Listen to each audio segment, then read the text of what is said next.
করতে হবে যে যারা বেশি বেশি করে সূরাতুন নাহলের 90 নম্বর আয়াত তেলাওয়াত করবে। নবী করিম সাল্লাল্লাহু আলাইহি ওয়াসাল্লাম বলেন, আল্লাহ পাক রব্বুল আলামিন আমি বিশ্বনবী মুহাম্মদুর রাসূলুল্লাহর ভালোবাসা দিয়ে তার অন্তরটাকে ভরপুর করে দিবে। সুবহানাল্লাহ। সূরাতুন নাহলের ফজিলত, আল্লাহর নবী সাল্লাল্লাহু আলাইহি ওয়াসাল্লাম মক্কা থেকে যখন মদিনার মধ্যে হিজরত করলেন, মদিনাবাসী সাদরে আশ্রয় গ্রহণ করলো। যে এলাকার মধ্যে, যে জায়গার মধ্যে, যে স্থানের মধ্যে নবীজি হিজরত করে চলে গেলেন, ওই মদিনায় যাওয়ার পরে একজন ব্যক্তি যার নাম ছিল আকসাম ইবনে সাইফি, ওই আকসাম ইবনে সাইফি নামক ব্যক্তি আল্লাহর নবী যে মদিনায় গিয়েছেন এটা সে বরদাস্ত করতে পারে না। আল্লাহর নবী সাল্লাল্লাহু আলাইহি ওয়াসাল্লামকে হত্যা করার জন্য পায়চারা করতেছে। আকসাম ইবনে সাইফি তার সঙ্গী সাথীদেরকে বলতেছে, ও আমার উজির নাজিরেরা, আব্দুল্লাহর ছেলে মুহাম্মদকে মক্কা থেকে তাড়িয়ে দিয়েছেন, মদিনায় আশ্রয় গ্রহণ করেছে। ওই মক্কা মদিনার মধ্যে তাকে আশ্রয় দেওয়া হবে না। এজন্য আমি আকসাম ইবনে সাইফির তরফ থেকে পুরস্কার ঘোষণা করা হলো, যারা আব্দুল্লাহর ছেলে মুহাম্মদকে কাতল করতে পারবে ওই ব্যক্তিকে আমি আকসাম ইবনে সাইফি তাকে পুরস্কার দান করব। নাউজুবিল্লাহ। আকসাম ইবনে সাইফি ওই ব্যক্তি ততক্ষণ মুসলমান হন নাই। ওই আকসাম ইবনে সাইফি রাদিয়াল্লাহু তাআলা আনহু তার উজির নাজিরা পরামর্শ দিয়েছিল, ও আমাদের সেনাপতি, আমাদের রাজা, আল্লাহর নবী আব্দুল্লাহর ছেলে মুহাম্মদ, তার কিছু আলামতে বোঝা যায় সে সত্য মুহাম্মদ। সুবহানাল্লাহ। হ্যাঁ, আকসাম ইবনে সাইফি তাকে ওইভাবে হত্যা করা আর পায়চারা করে নিজের জীবনটাকে ধ্বংস করে দিল না। তার কাছে আমাদের কাছ থেকে 2 জন বাহক পাঠিয়ে দাও। ওই বাহকগুলা তাকে কিছু গিয়ে প্রশ্ন করবে। আমাদের ইনজিল কিতাবের মধ্যে যা আছে, আব্দুল্লাহর ছেলে মুহাম্মদ সাল্লাল্লাহু আলাইহি ওয়াসাল্লাম আসার জন্য যে সমস্ত থিওরিগুলো আল্লাহ পূর্বে বর্ণনা করে দিয়েছেন, ওই বর্ণনা অনুযায়ী আব্দুল্লাহর ছেলে মুহাম্মদ যে মদিনায় আগমন করেছে, ওই বর্ণনা অনুযায়ী যদি পুরোপুরি তার কথায় আর আমাদের ইনজিল কিতাবের কথায় যদি বাস্তবায়িত হয়ে যায়, তাহলে বুঝতে পারবো আব্দুল্লাহর ছেলে মুহাম্মদই শ্রেষ্ঠ নবী এবং শেষ নবী। সুবহানাল্লাহ। আকসাম ইবনে সাইফি রাদিয়াল্লাহু তাআলা আনহুর পক্ষ থেকে 2 জন বাহককে প্রেরণ করে দেওয়া হলো, যাও আব্দুল্লাহর ছেলে মুহাম্মদের দরবারে যাও, তাকে গিয়া 3টা প্রশ্ন করবা। সুবহানাল্লাহ। কয়টা প্রশ্ন? 3টা প্রশ্ন করবা। এই 3টা প্রশ্নের মধ্যে 1 নম্বর প্রশ্ন হলো তার পরিচয় তোমরা জানবা। 2 নম্বর পরিচয় তার এইখানে আসার উদ্দেশ্য কি। 3 নম্বর প্রশ্ন, পূর্ববর্তী যে সমস্ত পয়গম্বরদেরকে আল্লাহ রাব্বুল আলামিন আসমানি কিতাব নাজিল করেছেন, তার উপরে কোন কিতাব নাজিল করেছেন ওই কথাগুলো জেনে তার কাছ থেকে একটা আয়াত তোমরা শ্রবণ করে আমি আকসাম ইবনে সাইফির কাছে চলে আসবা। সুবহানাল্লাহ।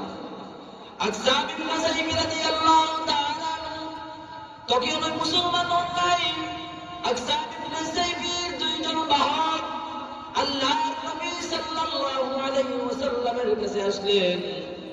এসে 2 জন ইহুদি প্রশ্ন করতে শুরু করলেন, আব্দুল্লাহর ছেলে মুহাম্মদ, আপনার দরবারে এসেছি আমরা আকসাম ইবনে সাইফির দরবারের লোক, আমরা কিন্তু মুসলমান নই, আমরা হলাম আপনার বিরোধী।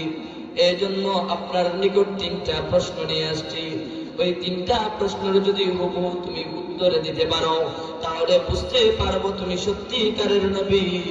আর যদি 3টা প্রশ্নের জবাব আমাদের ইনজিল কিতাবের সাথে হুবহু মিল না হয় তাহলে এই মদিনার জমিনে তোমাকে দাফন করে দেওয়া হবে। নাউজুবিল্লাহ।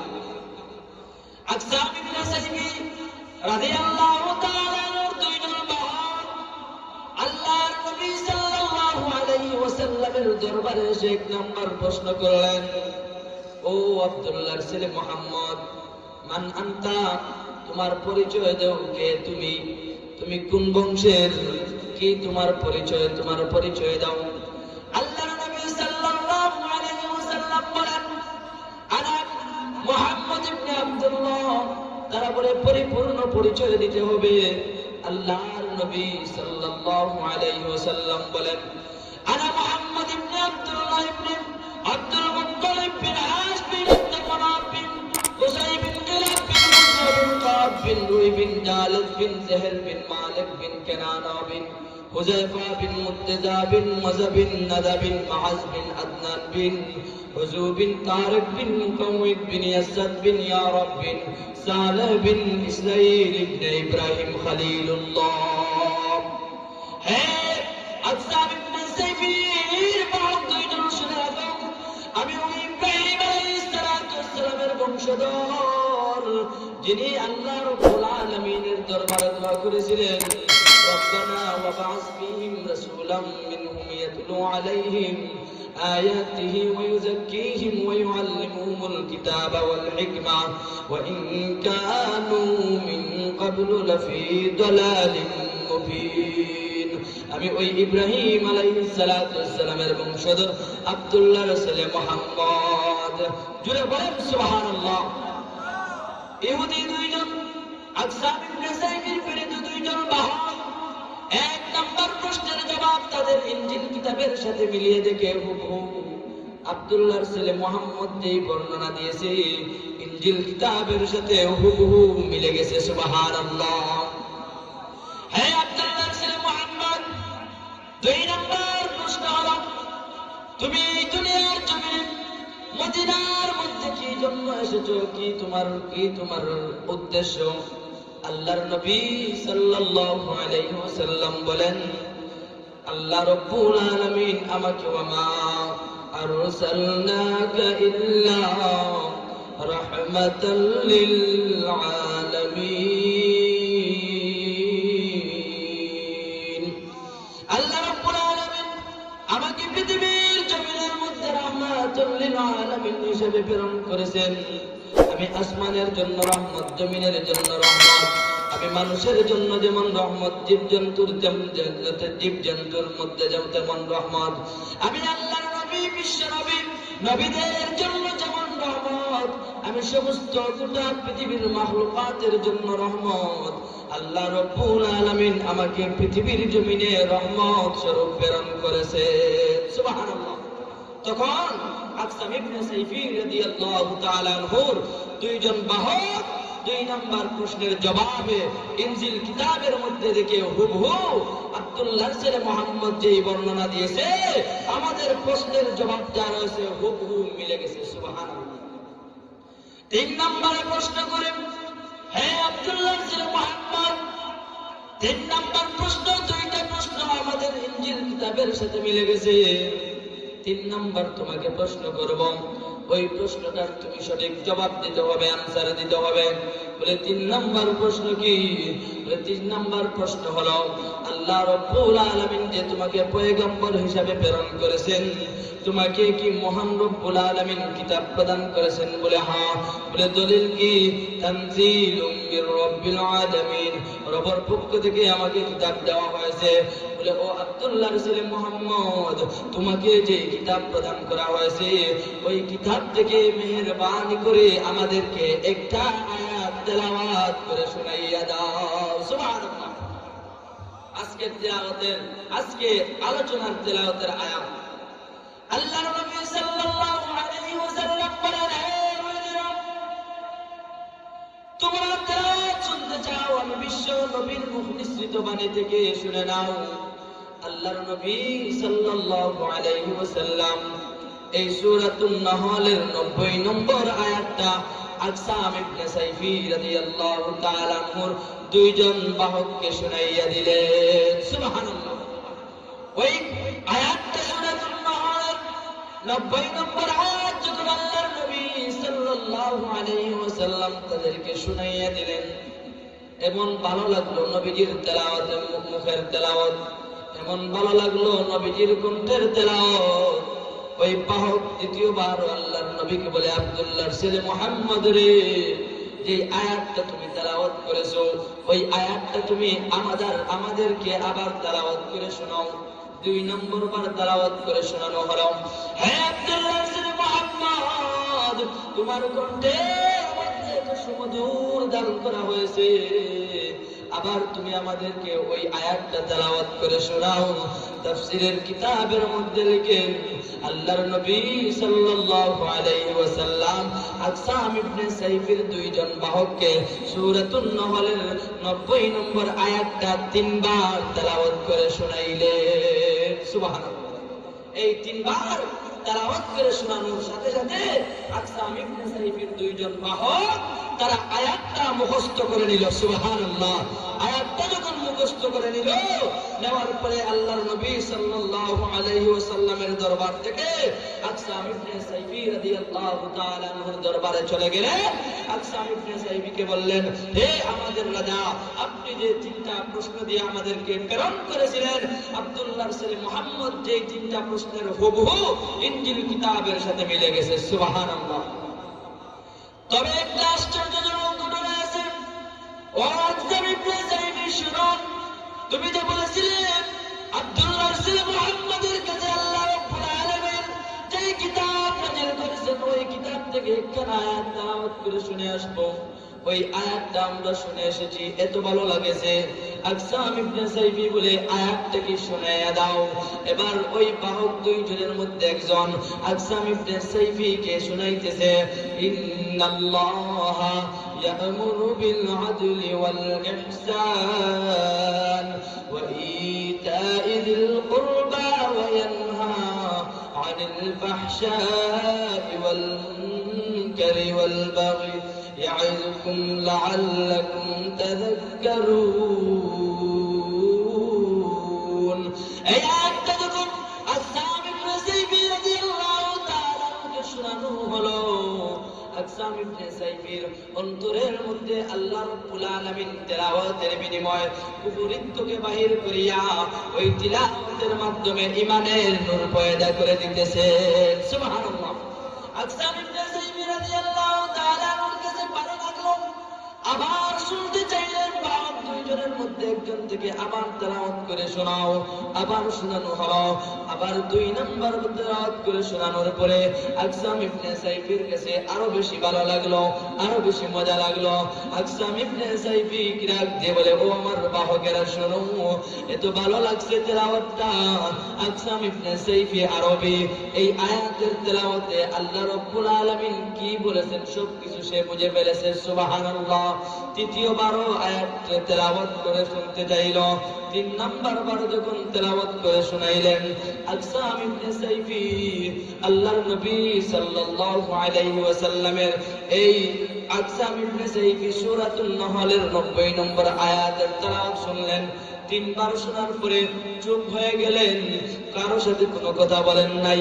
কিছু সময় স্তব্ধ হওয়ার পরে সমস্ত তার উজির-নাজিরদেরকে, তার সেনাপতিদেরকে বলতেছে, ও সেনাপতিরা, শুনে রাখো, যে আয়াত তোমরা পড়ে শুনাইলা, লাইসা হাযা মিন কালামিল বাশার, এটা কোনো মানুষের তৈরি কালাম নয়, এটা কোনো মানুষের বানানো কালাম নয়, এটা কোনো মানুষের বানানো লফজ নয়। যেই কিতাব শুনলে কানের মধ্যে তো ভালো লাগে, অন্তরের মধ্যে ভালো লাগে, অন্তর পরিষ্কার হয়ে যায়, এই কিতাব একমাত্র মহান সত্তা আল্লাহ রাব্বুল আলামিনের পক্ষ থেকে নাজিল করা হয়েছে। এইজন্য আকসাম ইবনে সাইফি রাদিয়াল্লাহু তাআলা আনহু বলেন, তোমরা ঈমানদার হবা, মুসলমান হইবা কিনা আমি জানি না, তবে একটা সুসংবাদ শুনে নাও। সূরাতুন নহলের 90 নম্বর আয়াত আমি আকসাম ইবনে সাইফির কাছে যখন তেলাওয়াত করে শোনানো হলো, আমার এত ভালো লেগেছে, এত ভালো লেগেছে, আমি আর ইহুদি ধর্মে থাকতে চাই না। এই তিলাওয়াতের বিনিময়ে আমি আব্দুল্লাহর ছেলে মুহাম্মদের কাছে গিয়ে কালেমা পড়ে মুসলমান হতে চাই। সুবহানাল্লাহ। মুহাম্মদ আরবি है व नबी रास्ते पे शवा, मुहम्मद अरबी है व नबी रास्ते पे शवा, आलम हुआ उसकी पैदाइश के उजाला, आलम हुआ उसकी पैदाइश के उजाला, मुहम्मद की रोशन से दुनिया की उजाला, मुहम्मद की रोशन से दुनिया की उजाला, हम उम्मत की खुदाया बनाया, हम तेरा उम्मत की खुदाया बनाया। আকসাম ইবনে সাইফি রাদিয়াল্লাহু তাআলা যখন সূরাতুন নাহলের 90 নম্বর আয়াত তিনবার শ্রবণ করলেন, এত ভালো লেগেছিল আকসাম ইবনে সাইফির কাছে। আকসাম ইবনে সাইফি ঘোষণা দিয়ে আমার দাওয়াত এবং মাওকেরা শুনো, এত ভালো লেগেছে যে আয়াত, কোরআনের আয়াত তেলাওয়াত শুনে, না না আর আমি ইহুদি ধর্মে থাকতে চাই না, আমি মুসলমান হতে চাই। এই সূরাতুন নাহলের 90 নম্বর আয়াত মানুষকে পরিবর্তন করে দিয়েছে। আকসাম ইবনে সাইফি ঘোষণা দেয়, তোমরা যারা আমার সাথে মুসলমান ইসলাম ধর্মে গ্রহণ করতে চাও তাড়াতাড়ি চলো, আর ইহুদি ধর্মে থাকতে চাই না। কিতাবের মধ্যে লিখেন আকসাম ইবনে সাইফি ঘোষণা দিল, যারা মুসলমান হবে তাদেরকে আমি খাবার দেব, তাদেরকে পোশাক পরিধান করাইব, যারা মুসলমান হবে না তাদেরকে আমি আমার পক্ষ থেকে কোনো খাবার দেওয়া হবে না। এই ঘোষণা যখন আকসাম ইবনে সাইফি বর্ণনা করে দিলেন, প্রকাশ করে দিলেন, আকসাম ইবনে সাইফির সাথে সাথে সূরাতুন নাহলের 90 নম্বর আয়াতের তেলাওয়াত শুনে ওই দিন আকসাম ইবনে সাইফির সঙ্গে 70,000 ইহুদি কালেমা পড়ে মুসলমান হয়ে গেছে। সুবহানাল্লাহ। 1000 2000 নয়, 70,000 ইহুদি এই সূরাতুন নাহলের 90 নম্বর আয়াতের তেলাওয়াত শুনে আকসাম ইবনে সাইফি রাদিয়াল্লাহু তাআলা আনহুর সাথে আল্লাহর নবীর হাতে আয়া বায়াত গ্রহণ করে ইহুদি ধর্মকে লাথি মেরে পরিত্যাগ করিয়া ইসলাম ধর্ম গ্রহণ করে নিয়েছে। সুবহানাল্লাহ। এই হলো সূরাতুন নাহল এর 90 নম্বর আয়াতের ফজিলত। আল্লাহ তাবারক ওয়া তাআলা সূরাতুন নাহলের 90 নম্বর আয়াতে কি বর্ণনা করেছেন এর ভেতরে একটু চলে যাই। আল্লাহর নবী সাল্লাল্লাহু আলাইহি ওয়াসাল্লামের একটা হাদিসও পাঠ করেছেন। আল্লাহ তাবারক ওয়া তাআলা সূরাতুন নাহলের 90 নম্বর আয়াতে মহান রব্বুল আলামিন বলেন, ইন্নাল্লাহা ইয়া'মুরু বিল আদলি ওয়াল ইহসান, নিশ্চয়ই আমি আল্লাহ। ঘোষণাকার আল্লাহর। কার ঘোষণা? আল্লাহ রাব্বুল আলামিনের ঘোষণা। আমরা যদি সামান্য চেয়ারম্যানে বলে আজকে থেকে মাস্ক ব্যবহার করতে হবে, যারা মাস্ক ব্যবহার করবে না 1000 টাকা জরিমানা দিবে আর 10 বছরের জেল হবে, আমার মনে হয় দুনিয়াতে এমন কোনো মানুষ নাই ঘুমো যখন যাইবে ঘুমন্ত অবস্থায় মাস্ক পরিধান করে ঘুমাইবে। ঠিক কিনা বলেন? বাবারে 10 বছরের জেল, 1000 টাকা জরিমানা, আমি 10 বছরের জেল কাটতে পারবো না, ঘুমন্ত অবস্থায় আমি মাস্ক পরিধান করে ঘুমাইব। এরকম হবে কিনা? চেয়ারম্যানের হুকুম শোনার পরে যদি তোমার ভেতরের মধ্যে জেলের কথা শুনে যদি এত ভয় অন্তরের মধ্যে প্রকাশ হয়, ভয় অন্তরের মধ্যে আসে, যেই আল্লাহ আসমান সৃষ্টি করেছেন, যেই আল্লাহ জমিন সৃষ্টি করেছেন, যেই আল্লাহ আপনাকে সৃষ্টি করেছেন, আমাকে সৃষ্টি করেছেন, যেই আল্লাহ 7 আসমান 7 জমিন সৃষ্টি করেছেন, ওই আল্লাহ রাব্বুল আলামিন দুনিয়ার কোনো চেয়ারম্যান নয়, দুনিয়ার কোনো মেম্বার নয়, স্বয়ং আল্লাহ রাব্বুল আলামিন আহকামুল হাকিমিন রাব্বুল আলামিন নির্দেশ করতেছেন, আল্লাহ হুকুম করতেছেন, ইন্নাল্লাহা, নিশ্চয় আমি আল্লাহ, ইয়া'মুরুকুম, নির্দেশ প্রদান করলাম তোমাদের জন্য, বিল আদল, ন্যায় পরায়ণতা করার জন্য। সুবহানাল্লাহ। ন্যায় পরায়ণ। আজকের সমাজের মধ্যে তাকাইয়া দেখে যে সমস্ত সমাজের মধ্যে সব জায়গায় নয়, কিছু জায়গায় এই সমস্ত সমাজের মধ্যে আমরা মাতব্বর মনে করি, মুরব্বী মনে করি, ঘুষের চলে বিচারটা এদিক থেকে সেদিক করে দেয়। ঠিক কিনা বলেন? আছে না নাই? আছে না নাই? আল্লাহ রাব্বুল আলামিন বলেন, দুনিয়াতে যারা ন্যায় বিচার করবে, দুনিয়াতে যারা ন্যায় বিচার করবে, ঘুষের মাধ্যমে বিচারটাকে উল্টাইবে না, পাল্টাইবে না, ঘুষের জন্য তার আত্মীয় স্বজনের জন্য ন্যায় বিচার থেকে লঙ্ঘন করবে না। আল্লাহর নবী সাল্লাল্লাহু আলাইহি ওয়াসাল্লাম হাদিস শরীফের মধ্যে বয়ান ফরমায়েন, আল্লাহর নবী বলেন, মহান আল্লাহ রাব্বুল আলামিন সাত আল হাসরের ময়দানে যেই দিন কোন ছায়া আরশে আজিমের ছায়া ব্যতীত আর কোন ছায়া থাকতো না, মহান রব্বুল আলামিন ওই দিন ন্যায় বিচারকদেরকে আল্লাহর নবী বলেন এক নম্বরে আরশে আজিমের নিচে ছায়া দান করবে। সুবহানাল্লাহ। আল্লাহর নবী বলেন সাবাতুন ইউজিল্লুহুমুল্লাহু ফি জিল্লিহি ইয়াওমা লা জিল্লা ইল্লা জিল্লু আল ইমামুল আদিল। এই ব্যক্তি দুনিয়ার জমিনে ইমামুল আদিল হয়ে যাইবে, ন্যায়পরায়ণ বাদশা হয়ে যাইবে। যেই ব্যক্তি ফ্যামিলির মধ্যে সবচেয়ে বড়, ওই ব্যক্তি প্রতিটা ফ্যামিলির জন্য সমানভাবে ভাগ করবে। একজনকে বাঁকা চোখে দেখবে, একজনকে বাঁকা চোখে দেখবে না, এরকম হবে না। ফ্যামিলির প্রধান যেই ব্যক্তি থাকবে, ওই ব্যক্তির কাছে সমুদয় ফ্যামিলির সমুদয় মানুষ তার জন্য সমান। যেই ব্যক্তি ওয়ার্ডের মেম্বার হবে, ওই ব্যক্তির উচিত তার ওয়ার্ডের সমস্ত মানুষ তার চোখে সমান। কেউ তাকে ভোট দেখ না দেখ, তুমি একদম দায়িত্বশীল ব্যক্তি, দায়িত্বশীলতার সাথে তুমি যদি তোমার দায়িত্ব পালন করতে পারো। যে ব্যক্তি ইউনিয়নের চেয়ারম্যান হবে, একটা ইউনিয়ন তোমার জন্য আমানত হিসেবে মহান রব্বুল আলামিন তোমাকে দায়িত্বশীল বানিয়েছেন।